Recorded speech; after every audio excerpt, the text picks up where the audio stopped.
Hey everyone, welcome back to our channel. In today's video, I'll show you how to fix Instagram comments not showing with a few simple troubleshooting steps. If you find this video helpful, don't forget to like, share, and subscribe for more Instagram tips. Now let's get started. If your Instagram comments aren't showing, the first thing to try is a simple app restart.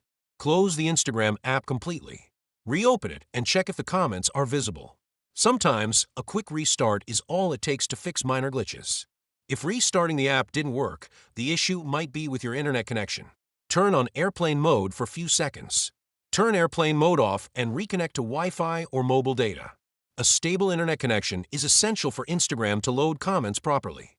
An outdated app version could be causing the issue. To update Instagram. On iPhone, go to the App Store and check for updates. On Android, open the Play Store and update the app if available. After updating, reopen Instagram and check if the comments are showing.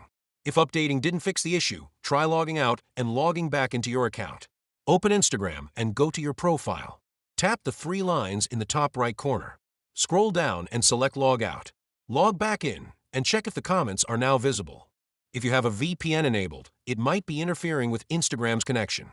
Go to your phone settings. Tap General or Network Settings. Find VPN and Device Management and turn off any active VPN. Once disabled, restart Instagram and check if the issue is resolved. If all else fails, the last step is to delete and reinstall Instagram. Long press the Instagram app and select Remove App or Uninstall. Go to the App Store or Play Store, search for Instagram, and reinstall it. This won't delete your account, it just ensures you're using a fresh installation of the app. And that's it. These troubleshooting steps should help fix Instagram comments not showing. If this video helped, hit the like button and subscribe for more Instagram tips. Thanks for watching, and I'll see you in the next one.